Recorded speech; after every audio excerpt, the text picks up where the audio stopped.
Good afternoon students. मैं निधि शर्मा, सहायक आचार्य दर्शन शास्त्र विभाग, राजकीय डूंगर महाविद्यालय बीकानेर। अपने पूर्व वीडियो में मैंने आप लोगों को अनुभववादी परंपरा के दार्शनिक लॉक एवं बर्कले के दार्शनिक विचारों से अवगत करवाया था। आज मैं आप लोगों को ह्यूम के दार्शनिक विचारों के बारे में बतलाऊंगी। ह्यूम भी लॉक और बर्कले की तरह अनुभववादी परंपरा के दार्शनिक हैं, लेकिन जहाँ लॉक और बर्कले ने अनुभववाद को स्वीकार करते अपने दर्शन में ऐसी चीज़ों को या ऐसे तत्वों को स्वीकार कर लिया था जो अनुभववाद के मापदंड पर खरे नहीं उतर पाते हैं। इसके कारण उनका अनुभववाद है वो असंगत अनुभववाद बन गया था। जबकि ह्यूम ने अनुभववाद की जो मूल मान्यताएं हैं उनका पूर्णतः पालन किया।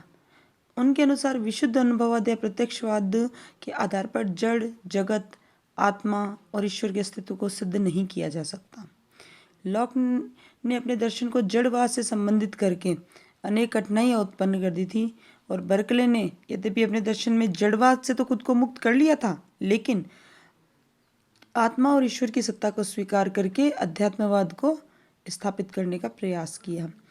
इसके कारण ये जो दोनों दार्शनिक हैं, इनके ज्ञान मीमांसा विचार और तत्व मीमांसा जो विचार है उनमें असंगतता उत्पन्न हो गई थी, क्योंकि ज्ञान की सीमा से परे ही इन्होंने तत्वों को स्वीकार कर लिया था। जबकि ह्यूम ने अनुभववाद का पूर्णतः पालन करने का प्रयास किया, और उनके अनुसार अनुभववाद एक शुद्ध ज्ञान मीमांसा सिद्धांत है और इसका तत्व मीमांसा से संबंध नहीं जोड़ा जा सकता।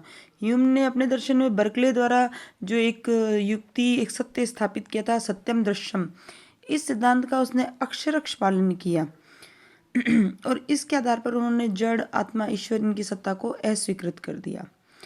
तो इसका परिणाम ये हुआ कि ह्यूम का जो अनुभववाद है वो कहीं ना कहीं संशयवाद में जाके आगे परिणत हो गया। अब ये तो थी ह्यूम के दर्शन की सामान्य जानकारी।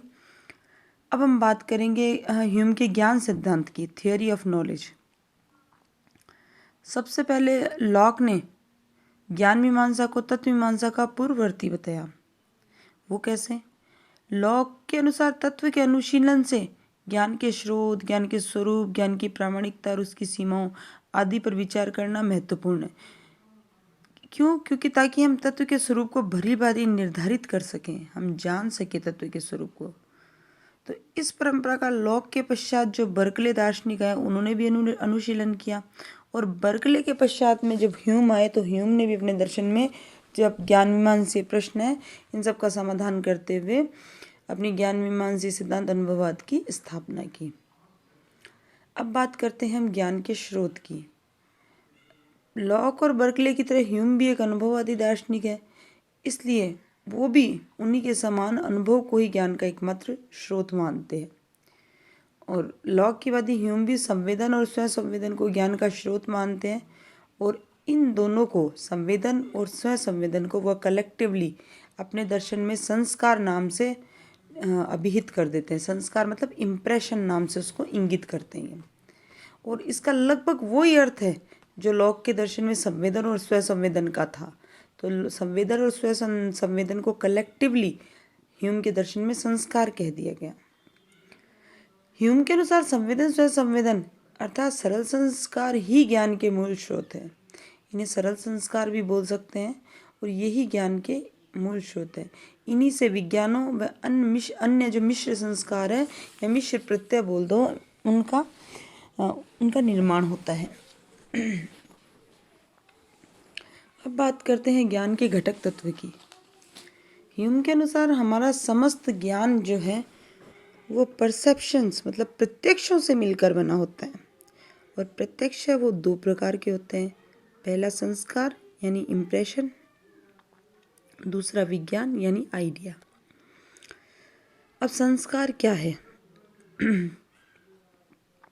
संस्कार के लिए हमने पहले भी बात की थी कि ह्यूम जिसे संस्कार कहते हैं, लोग उसे संवेदन और स्वयं संवेदन कहते हैं। तो संस्कार शब्द जो है वो ह्यूम, लॉक और बर्कले के संवेदन, स्वयं संवेदन जैसा है। ह्यूम के अनुसार जो प्रत्यक्ष मतलब जो डायरेक्ट, तीव्र और स्पष्ट होते हैं उनको संस्कार कहा जा सकता है। संस्कार वो है जो हमारे मन में बड़ी शक्ति और तेजी के साथ आते हैं, एक झलक में, तुरंत।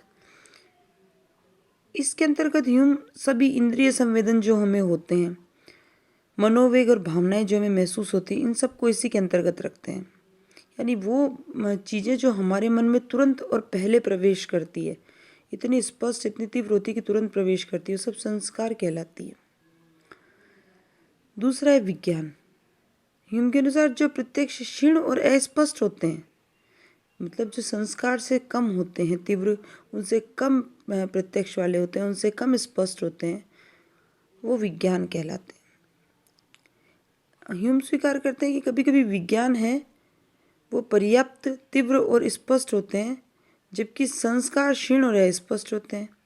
लेकिन ऐसा बहुत ही स्पेशल कोई कंडीशन होती है तभी संभव होता है। साधारणतः देखा जाए तो विज्ञान क्षीण और स्पष्ट प्रत्यय ही होते हैं।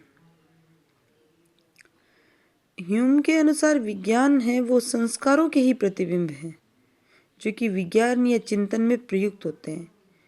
संस्कार होते हैं वो तीव्र होते हैं, प्रबल होते हैं, और उनकी जो छाप, उनकी जो प्रतिबिंब हमारे रह जाता है, वो विज्ञान कहलाता है। तो ये हमने जाना संस्कार क्या है, विज्ञान क्या है। अब इसमें भेद क्या है, भेद जान लेने से, हम इनका अंतर जान लेने से हम इनको और स्पष्टतः जान पाएंगे। संस्कार और विज्ञान के अर्थ को जान लेने पर इनका भेद है वो क्लियर खुद ही हो जाता है। जैसे संस्कार की बात हमने की तो उसमें बताया कि तीव्र, स्पष्ट और शक्तिशाली होते हैं, जबकि विज्ञान है वो क्षीण, अस्पष्ट और शक्तिहीन होते हैं। दूसरा जो अंतर वो ये है, संस्कार मौलिक होते हैं, बिंबवत होते हैं। मौलिक मतलब जो स्वाभाविक अपने स्वरूप में होते हैं, और बिंबवत होते हैं, जबकि विज्ञान होते हैं वो गौण होते हैं, मतलब प्रमुख नहीं होते, गौण होते हैं, और प्रतिबिंबवत अर्थात संस्कारों के प्रतिबिंब होते हैं। मूल होता है संस्कार, और संस्कारों के प्रतिबिंब विज्ञान कहलाते हैं। और अगर हम समय और काल की दृष्टि से देखें तो संस्कार है वो विज्ञानों के पूर्ववर्ती होते हैं, जबकि विज्ञान संस्कारों के प्रतिबिंब होने के कारण परवर्ती होते हैं। परवर्ती मतलब पश्चात। तो उनमें पहले कौन आता है, पहले संस्कार आता है, संस्कारों के विज्ञान बनते हैं। तो पूर्ववर्ती तो संस्कार है और परवर्ती है वो विज्ञान है। संस्कार है वो प्रदत्त होते हैं, मतलब डाटा होते हैं, जबकि विज्ञान होते हैं वो निर्मित होते हैं, क्योंकि ये संस्कारों से ही निर्मित होते हैं। अब बात करते हैं संस्कारों या विज्ञानों के प्रकार की। ह्यूम के अनुसार संवेदन और स्वयं संवेदन के आधार पर संस्कार दो प्रकार के होते हैं, संवेदन संस्कार और स्वयं संवेदन संस्कार। अब संवेदन संस्कार क्या है?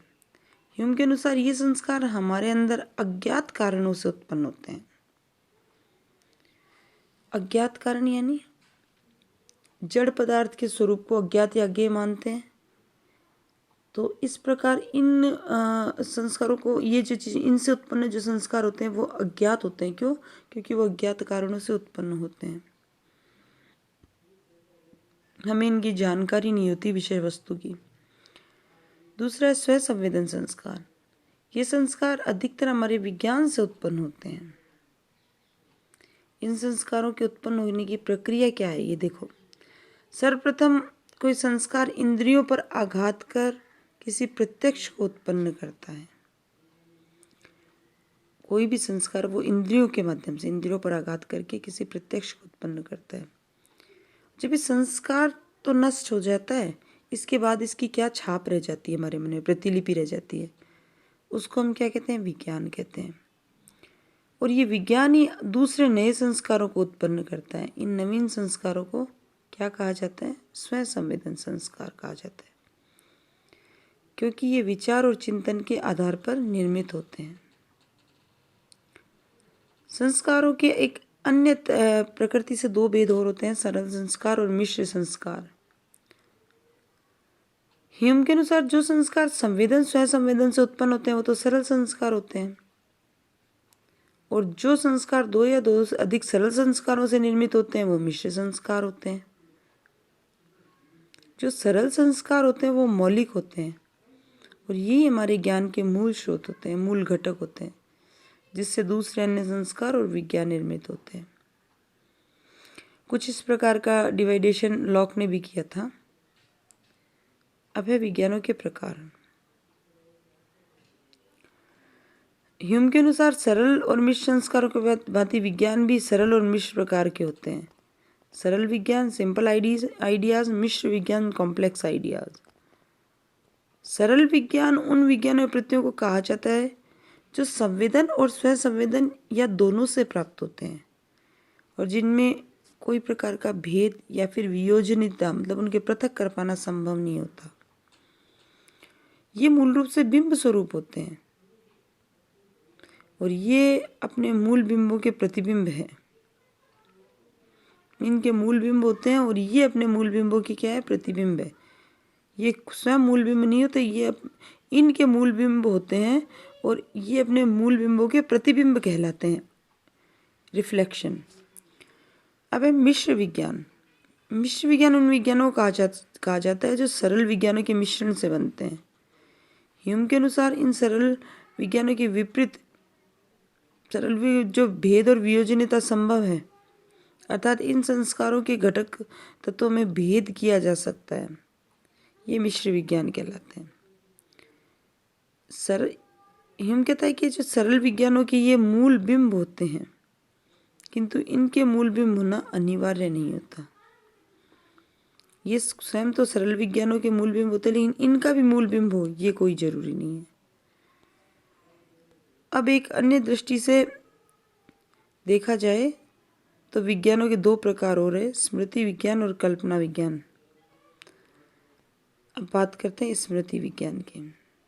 ह्यूम के अनुसार जब मन में उपस्थित कोई संस्कार पुनः विज्ञान के रूप में प्रकट होता है, जैसे कि हमने कोई 2-3 दिन पहले कोई घटना देखी, आज हमें उस चीज़ की स्मृति और हमें वो चीज़ जब हमें याद आई तो एकदम सजीव सी लगी हमें याद करने पर। कई बार ऐसा होता है हम कोई घटना याद करते हैं, लगता है जैसे वो घटना घटित हो रही है। तो ये जो विज्ञान है स्मृति विज्ञान, इसके नए रूप में संस्कार की सजीवता की बहुत पर्याप्त मात्रा होती है, लगता है वैसे घटना घट रही है, तो ये स्मृति विज्ञान है। कल्पना विज्ञान, जब मन में उपस्थित कोई संस्कार विज्ञान के रूप में प्रकट होता है और इस विज्ञान में संस्कार की सजीवता को खो देता है, मतलब ऐसा नहीं है कि वो सजीव सा लगे, वो एक काल्पनिक मन में एक भावना मात्र रह जाती है, तो एक पूर्ण विज्ञान। तो इस प्रकार संस्कार की ऐसा संस्कार जो अपनी सजीवता खो देता है एक पूर्ण विज्ञान बन जाता है, तो ऐसे विज्ञान को कल्पना विज्ञान कहा जाता है।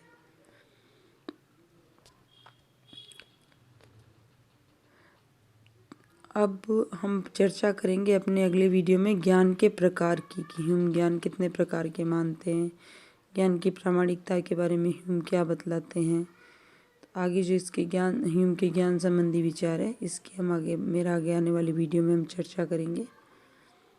Thank you.